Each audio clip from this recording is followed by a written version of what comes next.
My feet ached before my shift even started. 6 hours in, standing on the same square foot of tile behind the counter at Bell Street Diner, my feet had stopped complaining and gone completely numb. That was almost a relief.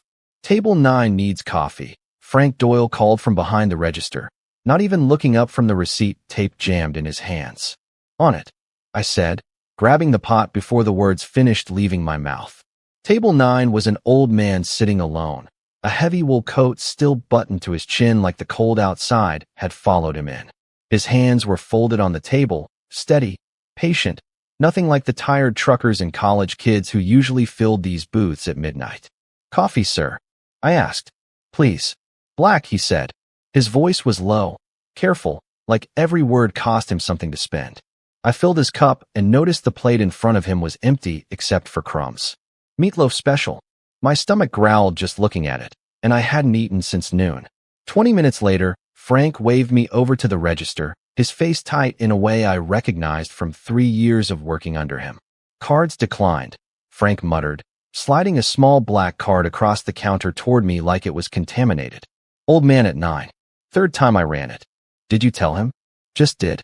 He says he'll call his bank." "Sure." Meanwhile, I got a $15 ticket sitting unpaid. I looked over at table 9. The old man hadn't moved, hadn't panicked, hadn't done any of the things people do when they're caught without money. He just sat there, hands still folded, staring at nothing in particular. "I'll cover it," I heard myself say. Frank's eyebrows shot up. "You'll what?"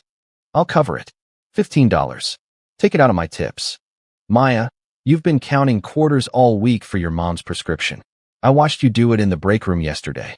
He wasn't wrong. I had exactly $31 in my pocket, all of it already spent in my head before I ever earned it. Rent, Ellen's medication, the electric bill that was 2 weeks late. "It's fine," I said, pulling a 20 from my apron pocket before I could talk myself out of it. "Just ring it up." Frank shook his head but took the bill without another word. I walked back to table 9 with the receipt in my hand. "It's taken care of," I told him, setting the small paper slip beside his empty plate. "Don't worry about the card. Happens to everybody." The old man looked up at me for the first time, really looked, like he was reading something written on my face that I couldn't see myself. "You didn't have to do that," he said. "I know. Wanted to." "Why?" The question caught me off guard. Most people just say thank you and go back to their phone. This man wanted an actual answer. "Because you were sitting there with nothing, and I figured everybody deserves a warm meal at least once without it costing them their dignity," I said. "That's it. Nothing complicated." He nodded slowly, like I had confirmed something he already suspected. "What's your name?" "Maya. Maya Callahan." "Maya Callahan," he repeated, testing the sound of it. "Do you like this work, Maya?" "I like eating," I said, and something close to a smile crossed his face. "The work part is just what gets me there. What would you do instead? If money wasn't a wall in front of you?" Nobody asked questions like that at Bell Street Diner. Not at 1 in the morning, not ever, really. "I'd take care of my mother without checking my bank app first," I said before I could stop myself. "She's sick. Nothing dramatic, just expensive. I'd fix that. Everything after that is a bonus I haven't gotten around to imagining yet." "That's not a small thing," he said quietly. "That's the whole thing." "Maybe. Doesn't feel like much when you're the one living it." "It rarely does," he said. "May I ask what happened to your mother?" "Her kidneys." The doctor keeps using words like manageable and ongoing, which is just a polite way of saying expensive and forever. "Does she know how hard you're working to cover it?" "No. She thinks I picked up extra shifts because I like the overtime pay." I laughed a little, though it wasn't really funny. She'd feel guilty if she knew the truth, so I let her believe the easier version. That's a heavy thing to carry alone. Somebody has to carry it. Might as well be me. He studied me again, that same careful, searching look. Not everyone would say that so easily. I don't know if it's easy. It's just true. I didn't know what to say after that, so I just nodded and picked up his empty plate. "Can I get you anything else?" "No," he said, standing slowly, buttoning the top of his coat that had never come undone. "You've already given me more than you know." I watched him walk toward the door, an old man moving carefully like his bones argued with every step. At the entrance, he paused and turned back. "Thank you, Maya Callahan," he said, and then the cold Chicago night swallowed him whole, snow already collecting on his shoulders before the door even closed. Frank whistled from behind the register. Weirdest customer we've had all month. He was fine, I said, though something about the conversation stuck to me the whole rest of my shift, a small itch I couldn't quite scratch. By the time I got home, my apartment was dark except for the small lamp Ellen always left on for me. She was already asleep, her medication bottles lined up on the kitchen counter like little soldiers I couldn't afford to keep in formation much longer. I counted what was left in my apron. $11. I told myself the 20 was worth it anyway. I told myself a lot of things that night, lying awake staring at the water stain on my ceiling, worrying about rent, about Ellen's next appointment, about a life that felt like it was always one step behind the bills chasing it. I had no idea that somewhere across the city, an old man in a wool coat was writing my name into a document that would change everything. I just went to sleep, tired, broke, and completely unaware. My phone rang at 7 in the morning, too early for anything good. "Is this Maya Callahan?" a voice asked, calm and formal, the kind of voice that only exists in offices with leather chairs. "Yes. Who's calling?" "My name is Gregory Simmons. I'm an attorney. I represented Nathaniel Ashworth." Gregory paused, like the next part needed extra care. "I'm sorry to tell you, Nathaniel passed away last night." I sat up in bed so fast the room tilted. "The man from the diner? He died?" "Yes. Peacefully, in his sleep, at home." Gregory cleared his throat. "Miss Callahan, I need you to come to my office today. There's a matter regarding Nathaniel's will, and your name is part of it." "My name? I met him for 10 minutes last night. I don't understand. I know this is confusing. Please, just come. 10 o'clock. Simmons and Cole Law Group, downtown." I stared at my phone after Gregory hung up, my heart doing something strange and fast in my chest. Ellen shuffled into the kitchen in her robe, saw my face, and stopped. "Maya? What's wrong?" "Nothing," I lied. "Just work stuff. I have to go somewhere this morning." I didn't tell her about the diner, or the old man, or the $20. Some instinct told me not to worry her until I understood what was actually happening. The law office took up the entire top floor of a glass building downtown, the kind of place where the elevator alone probably cost more than my apartment. A receptionist led me to a conference room with a table long enough to land a plane on. 2 people were already seated when I walked in. A man in an expensive gray suit sat with his arms crossed, jaw tight, and a woman beside him in heels that clicked against the floor when she shifted in her seat, watching me like I'd tracked mud into a church. "You must be Maya," the man said, though it didn't sound like a welcome. "I'm Derek Ashworth, Nathaniel's son." "And I'm Vanessa Cole," the woman added, her smile thin and sharp. "Derek's fiancée, Maya Callahan," I said, sitting down across from them because there wasn't anywhere else to sit. "Right. The waitress," Derek said, the word landing like an insult. Before I could respond, Gregory walked in carrying a thick folder, glasses pushed up on his forehead. "Thank you all for coming on short notice. Let's begin." Gregory sat at the head of the table and opened the folder carefully, like the papers inside were fragile. "Nathaniel Ashworth updated his will 3 weeks ago," Gregory said. "The document is legally binding and was witnessed and notarized properly. I want to be clear about that up front, because I suspect there will be questions." "Get to the point, Gregory," Derek said. "What did my father do?" Gregory looked at me first, then at Derek. "Nathaniel left the majority controlling share of Ashworth Holdings, along with all voting rights attached to it, to Maya Callahan." The room went silent for exactly 2 seconds before Derek's chair scraped back hard against the floor.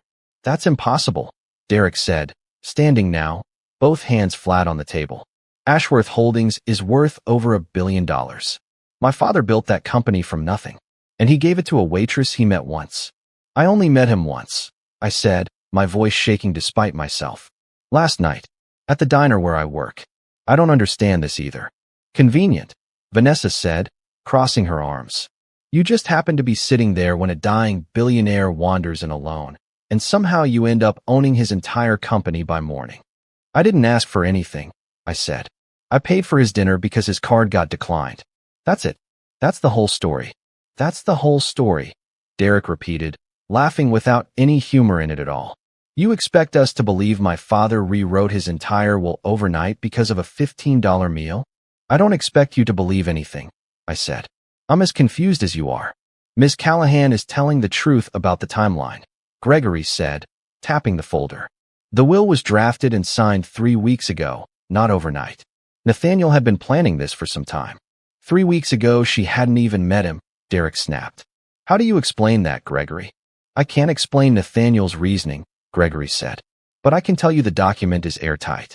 He also left a private letter, addressed specifically to Maya, to be opened only by her. Gregory slid a sealed envelope across the table toward me. My name was written on the front in careful, slanted handwriting. Maya Callahan. What does it say? Derek demanded. I have no idea, Gregory said. It was sealed before Nathaniel passed, and I was instructed not to open it. I picked up the envelope with hands that weren't entirely steady. It felt impossibly light for something everyone in the room was staring at like it might explode. This is insane, Derek said, pacing now, running a hand through his hair. My father spent 40 years building that company. 40 years. And he hands it to some stranger off the street because she bought him a meatloaf dinner. Derek, Gregory said, shouting at Ms. Callahan won't change what's written in the document. I'm not trying to take anything of yours, I said. I came because you called me and told me to. Nobody asked for your explanation, Vanessa said, her voice sharp. What did you do to convince a dying old man to sign away everything in 3 weeks? I never saw him again after that night, I said. I didn't call him, didn't visit him, didn't even know his last name until this morning.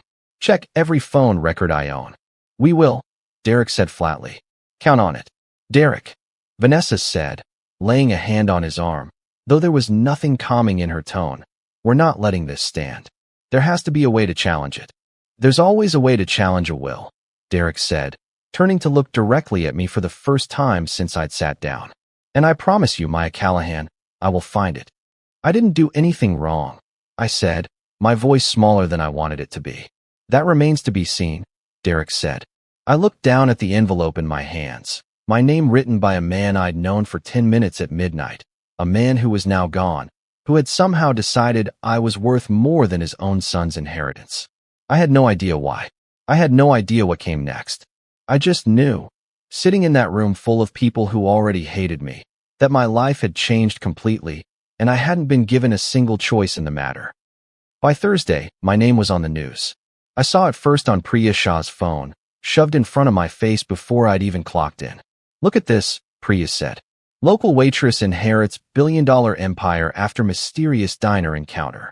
That's not what happened, I said, though the headline had already been read by half the city by the time I finished the sentence. There's more, Priya said, scrolling. Some quote from Vanessa Cole calling you opportunistic and suspiciously well-timed. They're really going after you, Maya. I bought a man dinner. I know that. They don't care what actually happened. They care what sounds good in a headline. So what do? Ignore it. You survive it, Priya said, gripping my shoulder. You keep showing up here, you keep your head high, and you let the lawyers handle the rest. Don't let Derek Ashworth's fiancé turn you into someone you're not. Easy for you to say. Nobody's calling you a con artist on the 6 o'clock news. No, but I've watched you count quarters for 2 years just to keep your mom's prescriptions filled. If anyone deserves a little good luck, Maya, it's you. Don't let them make you feel guilty for it. By the time I got home that night, there were 3 vans parked outside my building, cameras mounted on shoulders, reporters shouting my name the second I stepped out of my car. Maya, is it true you manipulated Nathaniel Ashworth into changing his will? Maya, how does it feel to be called a con artist by his own son? I put my head down and pushed through the crowd, my keys shaking in my hand as I fumbled with the lobby door. Inside, Ellen was sitting on the couch, pale, a damp cloth pressed to her forehead. Mom, are you okay? I'm fine, Ellen said, though her voice was thin. I just don't understand what's happening, Maya. Reporters keep calling the landline. One of them said you're being investigated for fraud. I'm not being investigated for anything. It's just noise. People looking for a story. They said you might lose everything, including the money for my treatment. Ellen's hands trembled around the cloth. Is that true? I sat down beside her, my chest tight. I don't know yet. There's a lawyer named Derek trying to challenge the will. He says his father wasn't in his right mind when he changed it. Was he? In his right mind? He seemed perfectly clear to me. Sharp, even. He asked me questions nobody usually bothers asking a waitress. Ellen closed her eyes. I don't want you fighting people with that much money and power, Maya. I don't want this to break you. It won't, I said, though I wasn't sure I believed it. The next morning, Gregory called with worse news. Derek's lawyers filed an emergency motion, Gregory said. They're claiming Nathaniel lacked mental capacity when he signed the new will. If a judge agrees, everything gets frozen, including any funds meant for your mother's care, until the case is resolved. How long could that take? Months. Possibly longer. My stomach dropped. Ellen has appointments next week. She can't wait months. I know. I'm doing everything I can on my end. But I need you to be prepared for this to get uglier before it gets better. I hung up and sat on the edge of my bed, staring at the wall, wondering if saying yes to any of this had been a mistake from the very beginning. There was a knock at my door an hour later. I opened it expecting another reporter, and instead found a tall man in a dark coat, younger than Derek, with a face that looked like it hadn't decided whether to be angry or curious yet. Maya Callahan. Yes. James Whitfield, he said. Nathaniel was my grandfather. I blinked. I didn't know Nathaniel had a grandson. Most people don't. I haven't spoken to that side of the family in years. James studied me the way Nathaniel once had. Careful. Searching. Can I come in? I have questions. I stepped aside, mostly because I didn't know how to say no to someone who shared blood with the man who'd upended my entire life. I've read the will, James said, sitting without being asked. I've read the letter Derek's lawyers filed too. I want to know the truth. What exactly happened at that diner? I paid for his dinner. His card was declined. I gave the waitress $20, and he asked me some questions before he left. That's it. That's genuinely the entire story. What kind of questions? About my mother. About what I'd do with my life if money wasn't a wall in front of me. Nothing that sounded like a business decision. It felt more like a conversation. James was quiet for a moment. My grandfather used to test people. Small things. A dropped wallet. A declined card. He wanted to see who helped without expecting anything back. Why would he do that? Because everyone around him only ever wanted something. Derek included. James looked at me steadily. You're the first person, as far as I know, who ever passed. That doesn't make this easier, I said. People are outside my building calling me a con artist. My mother is scared she's going to lose her treatment. Derek is trying to freeze everything I supposedly inherited. I know, James said, and I still don't fully trust you either. But I don't fully trust Derek's version of events anymore, and that's new for me. So what happens now? Now you decide if you're willing to fight for something you never asked for, James said, standing to leave. Because Derek won't stop. Vanessa won't stop. And if you back down, everything my grandfather tried to prove dies with him. And if I fight, what do I even fight with? I don't know anything about running a company, or defending myself in court, or any of this. You have Gregory. He was loyal to my grandfather for 30 years, and he's not the type to abandon a fight halfway through. James paused at the door. You also have me, apparently, though I'm still deciding what that's worth. Why would you help me? Derek's your family. I'm nobody to you. Because I spent years watching my grandfather try to find someone in this family who wasn't just waiting for him to die, James said. And instead, he found you, standing behind a diner counter. That should embarrass all of us more than it embarrasses you. After James left, I sat alone in my apartment, the reporters still shouting faintly through the window below, Ellen resting fitfully in the next room, and I asked myself a question I hadn't let myself ask out loud yet. Maybe accepting any of this had been the biggest mistake of my life. I waited 3 days to open the envelope. It sat on my kitchen table the entire time, untouched, while reporters camped outside, and Ellen grew paler by the hour. Part of me was afraid of what it might say. Part of me was afraid it might say nothing at all, and I'd be left with no explanation for any of this. That night, with Ellen finally asleep and the street outside quiet for the first time in days, I sat down at the table, turned on the small lamp, and broke the seal. Dear Maya, if you are reading this, I am gone, and you are likely surrounded by people who do not believe you deserve what I have given you. I understand the anger. I understand the suspicion. I ask only that you finish this letter before you decide anything. For the last 6 years, I have been testing strangers. A dropped wallet outside a grocery store. A declined credit card at a restaurant counter. I wanted to know if kindness still existed in people who had nothing to gain from showing it. Every test failed, Maya. People walked past the wallet. Waiters called security instead of quietly covering a bill. Even my own son, Derek, failed a version of this test I arranged through a business associate 3 years ago, though he never knew it was me watching. Then I met you. You gave a stranger your last $20 without asking a single question about who I was or what I could do for you. You spoke to me like I was a person worth talking to, not a wallet worth flattering. In 60 years of building a fortune, I have never once felt as certain about anything as I felt watching you hand that receipt to the manager. I stopped reading and pressed a hand to my mouth, my eyes stinging. You tested everyone. I whispered to the empty kitchen, like Nathaniel could somehow still hear me. And I just happened to be the one who passed. I kept reading. I am leaving you controlling interest in Ashworth Holdings, but I want to be honest about the condition attached to it. You must run the Ashworth Foundation for 1 full year. Use the money the way you used your own $20, without asking who deserves it and who doesn't. If you do this, at the end of the year, the inheritance is fully and permanently yours. If you refuse, everything reverts to Derek, as it likely would have without my interference. I am not asking you to save my family. I gave up on that years ago.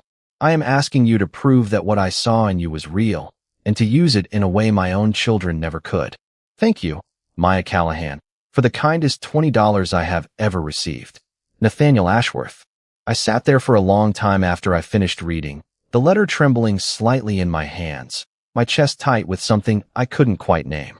Grief for a man I'd known for 10 minutes. Anger at how badly his own family had failed him. And underneath all of it, something close to purpose, sharp and unfamiliar. My phone buzzed. Gregory. I know it's late, Gregory said. I wanted to check on you before tomorrow. I read the letter, I said. Gregory was quiet for a moment. And he wants me to run the foundation. For a year. He wants me to use the money to help people the way I helped him.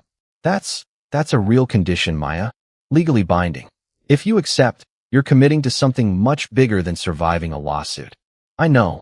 My voice was steadier than I expected. I'm doing it. You understand what that means? Derek isn't going to stop fighting just because you've made a decision. Let him fight.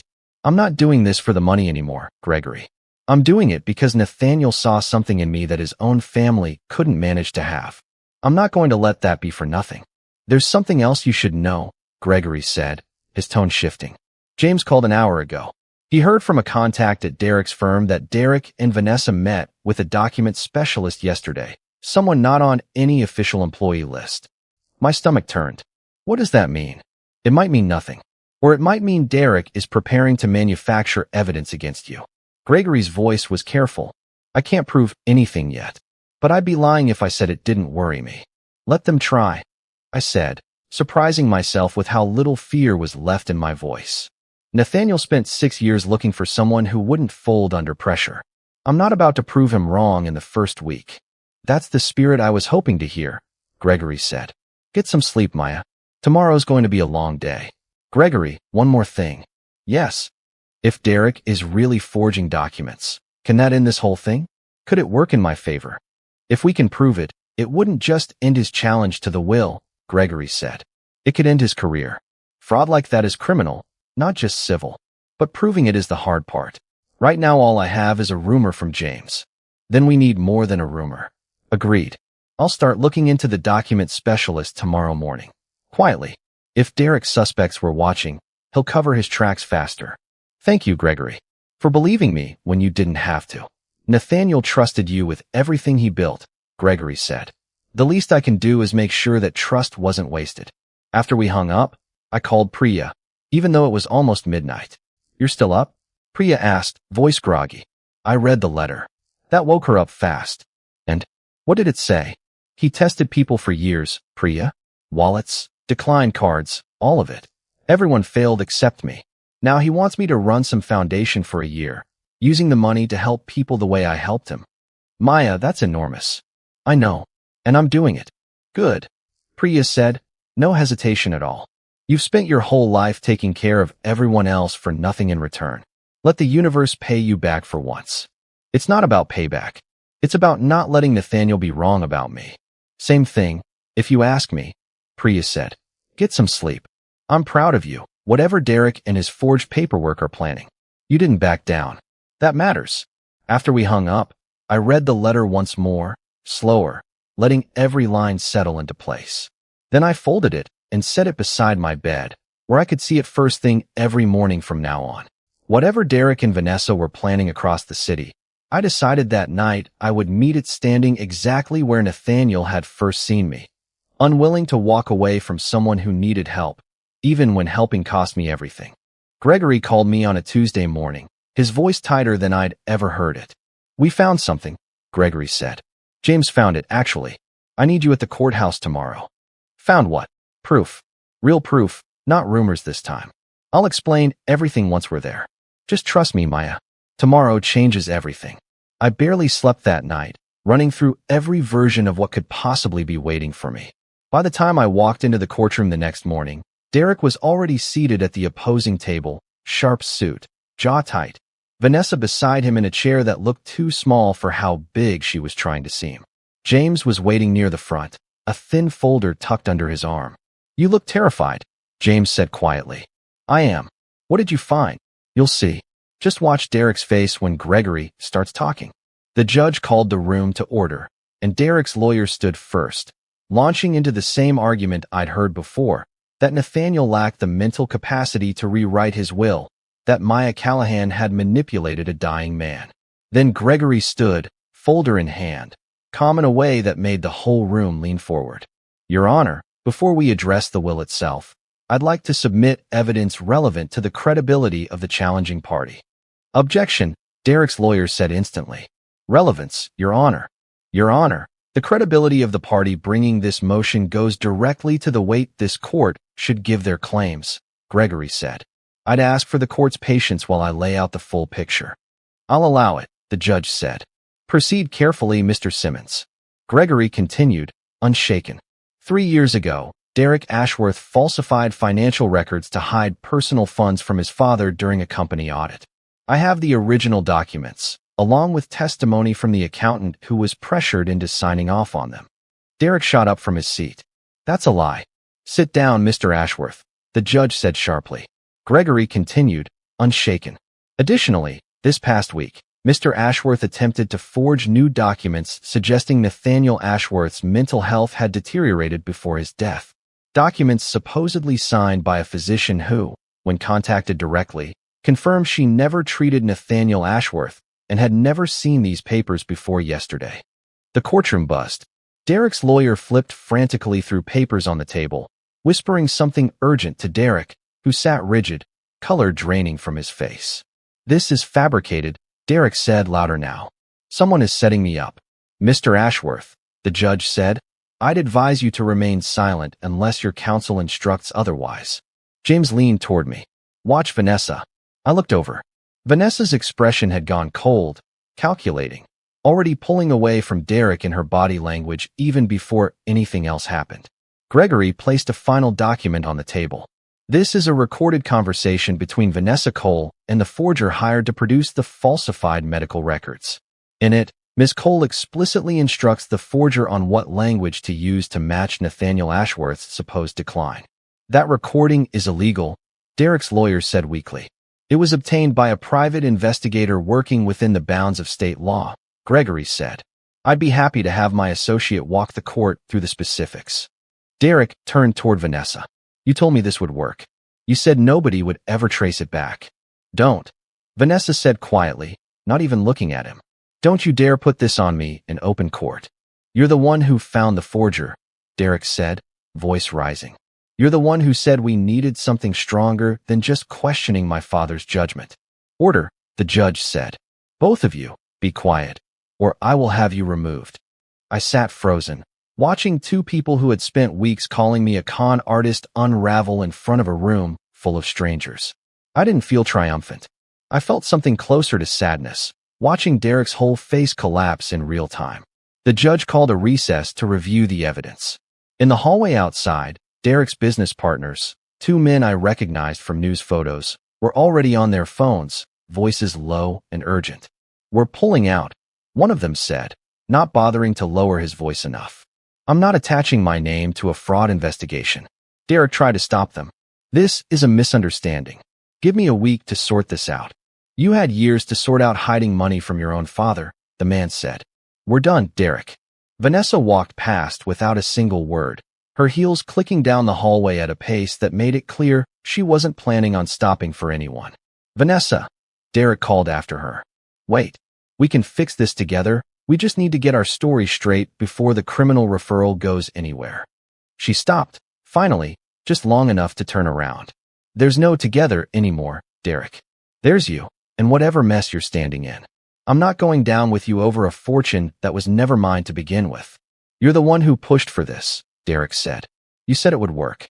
And you're the one who signed the papers, Vanessa said. I'm not spending the next 5 years visiting you somewhere with bad lighting because you couldn't accept losing gracefully.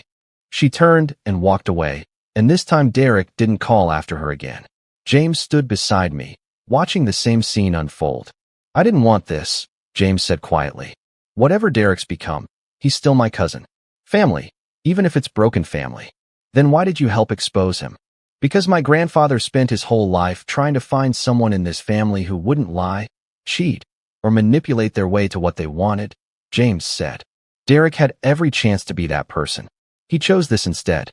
I'm not going to protect a lie just because it's family. By the end of the day, the judge ruled the emergency motion baseless, citing fabricated evidence as grounds for dismissal with prejudice. Derek's forgery would be referred separately for criminal review. I found Derek alone near the courthouse steps as everyone else filed out. No lawyer beside him now. No Vanessa. Nothing but the wind and the weight of everything he'd lost in a single afternoon. Congratulations, Derek said flatly, not looking at me. You won. I didn't want this, Derek. Any of it. Doesn't matter what you wanted, Derek said. This is what happens when you spend your whole life assuming everyone else will always be the one who falls. He walked away before I could answer, alone on the steps of a courthouse, carrying consequences that had started years before I ever walked into that diner.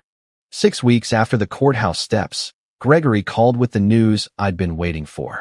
It's official, Gregory said. The judge ruled fully in your favor. Every share, every vote, every dollar tied to Ashworth Holdings belongs to you, Maya. The foundation is yours to run.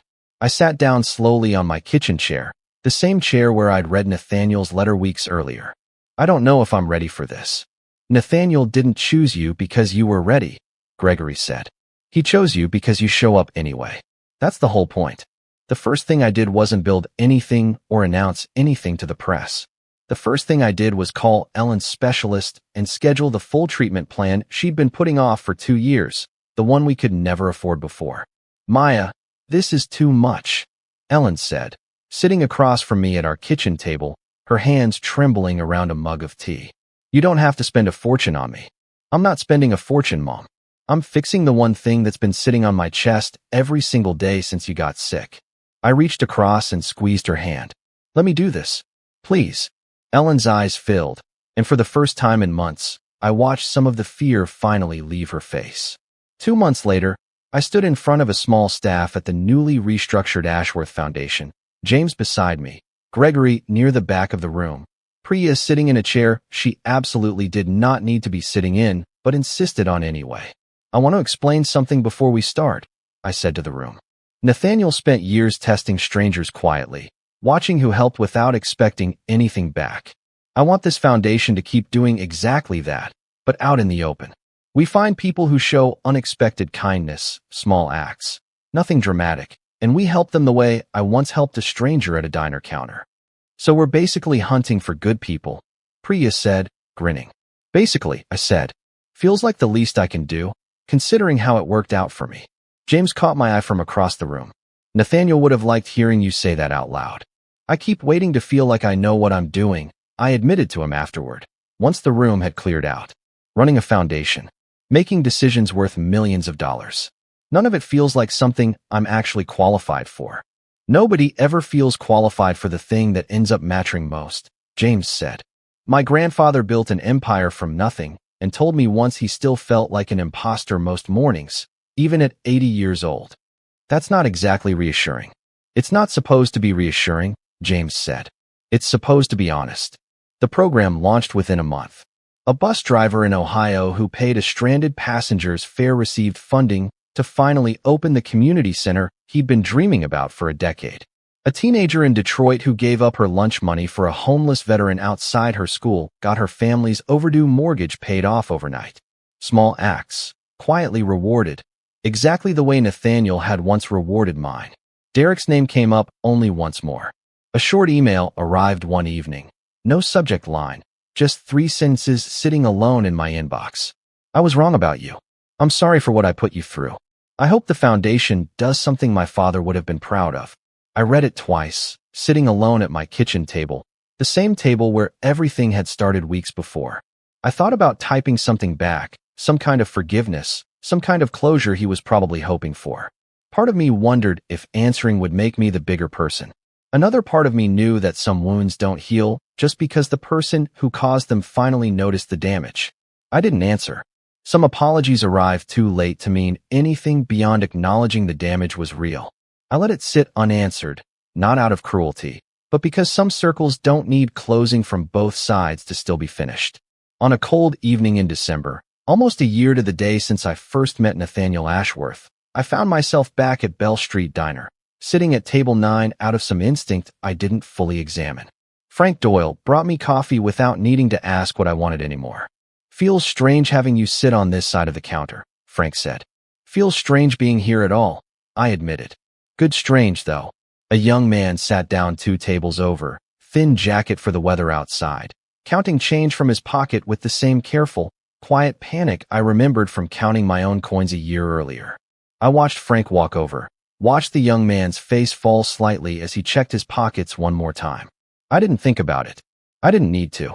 "Frank," I called over. "Table 12's on me tonight. Whatever they're having." Frank glanced back at me, a small knowing smile crossing his face, like he understood exactly what this moment was without needing an explanation. James, sitting across from me, watched the whole thing unfold without saying a word until the young man left, warmed and fed, unaware of the $20 bill quietly covering his ticket. "You didn't even hesitate," James said. "Why would I? Somebody did the same thing for me, a lifetime ago, at this exact table." James smiled, something settling into his face that looked a lot like certainty. "My grandfather spent years testing strangers, looking for exactly one person who would help without needing anything back. Sitting here right now, I finally understand why he stopped looking the night he met you." "He got lucky," I said. "No," James said.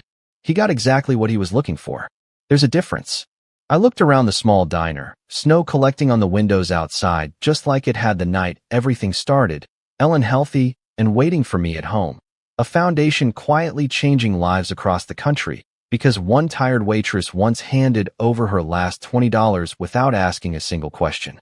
Nathaniel Ashworth had spent years testing the world for proof that kindness still existed without conditions attached. I liked to think, sitting there at table 9 with James beside me and coffee going cold in my hands, that somewhere he finally had his answer.